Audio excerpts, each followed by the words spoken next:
The 2024 NFL season is fastly approaching, and I'm finally back, baby. My name is Sean from the Red, White, and Bills. If you don't know me, if you're new, some quick things about me, because it's been a minute since I posted a video. I have a cleaning business I've owned for over 2 years now. I have a wife and a son, and I enjoy working out. I enjoy reading and, learning anything I can, whether it's a new language or just anything about business or life in general. And I've been doing this podcast for a couple years now, and you'll be seeing me a lot more. I would be posting at least a couple videos a week, but just a little short one today. I kind of wanted to talk about something I've been hearing pretty constantly over the last couple of weeks from people at training camp, beat reporters, other YouTube channels, et cetera, et cetera. Zach Davidson, are we keeping four tight ends? Is it a good idea to keep four tight ends? So we're going to dissect it a little bit.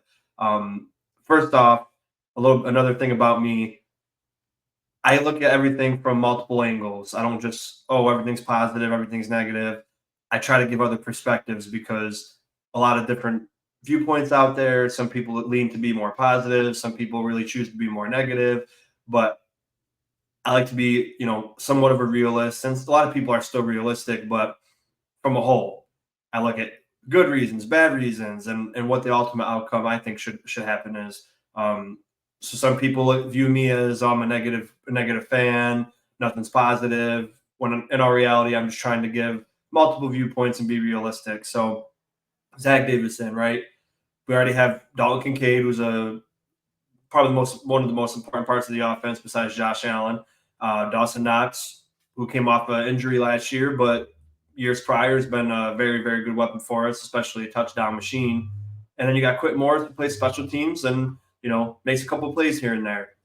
So you wonder, where is Zach Davidson going to fit in? Had a great training camp. Again, I wasn't there, so I'm just going off of what the word on the street is. And he's done a great job. Then you start thinking, let's say we keep four tight ends. Okay, are you going to activate four of them on game day? Because you're going to activate 5 wide receivers on game day, 3 running backs, 9 offensive linemen. Where are you gonna decide to lack? Are you gonna only put 4 receivers? Are you gonna put 2 running backs? When you already got Reggie Gilliam, who could play tight end as well. And what about special teams? You can't take a linebacker out because you need the linebackers to play special teams. You're not going to take a defensive tackle or a defensive end out just to put Zach Davidson on the roster, because guess what? Even if he's active for game day, unless there's a major injury, you're not going to run 13 personnel with Knox, Kincaid, and Davidson and then force feed Davidson the football. You know what I'm saying? So when you think about it, sure, he's had a great camp. He's a camp darling. We have them every single year. The Christian Wades, the Duke Williams, the Antonio Williams, all these people. We love him. And, he's 26 years old. He's 1 year younger than Dawson Knox. And, nice little story, had an injury, coming back off an injury. And he's, done some good things. But at the same time, I don't think it's fair to him or the team if we would just keep him on the 53-man roster because we're worried about another team taking him. And, people might be, why would it not be fair? Well, in the first place, it's very hard to get to the NFL.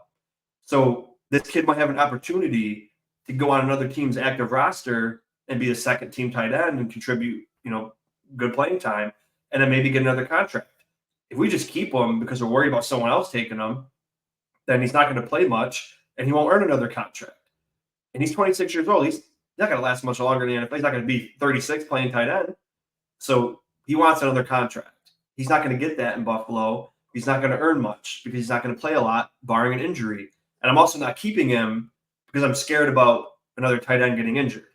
So unless he fairly beats out Quentin Morris and somehow he can play special teams, I just don't think it'd be a good idea just to keep him around because of that. If I haven't looked into his contract or anything. So as far as practice squad eligibility goes, I want to say, and correct me if I'm wrong, please, if you've been in for more than 4 years, you don't have to clear waivers and you can just be a free agent. But if it's under 4 years on your rookie contract, then you have to clear waivers to get back to the practice squad. I don't know where he stands. I know it can't be much more than 4 years if it is. But again, at the end of the day, if he can make it to the practice squad, that'd be cool.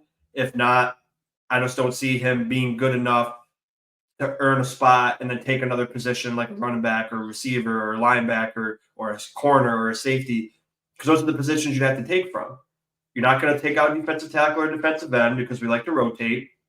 You're not going to take a running back out because you need at least 3 active, not only for special teams, but barring an injury, and they all have different skill sets. Having 5 receivers is already short enough. You're not going to make it 4 on game day. And then, even with safety, we're pretty thin at safety. We're pretty thin at corner. So are you really going to cut there? And then the linebackers all play special teams. So, again, great story, great kid. Has been having a good training camp.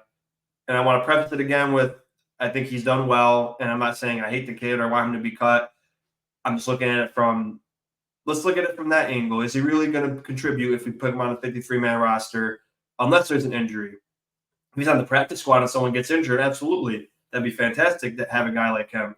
But you can't, you can't be wondering, oh, what if this? What if that? You have to go off of what's current. And right now, no tight end is hurt. So there's no need to have them. But again, it was just a little quick video, my thoughts on Zach Davidson. I really appreciate you guys tuning in. Like and subscribe if you haven't yet. Also, head over to Nickel City Mafia, Go Bills Podcast, subscribe over there. We're doing big things in Nickel City Mafia right now. Basically a video every single day. We're growing our Dolphins, Jets, and Patriots, groupings as well, because we got a show called the AFC East Summit. And every day we're posting out content from there. And then plus Nickel City Mafia's content as well. And then again here, I'll be putting out short videos like this every couple of days, hopefully.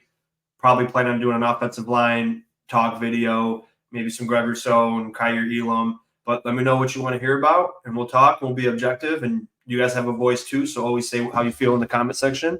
I appreciate it. Hope you guys have a great night, and go Bills.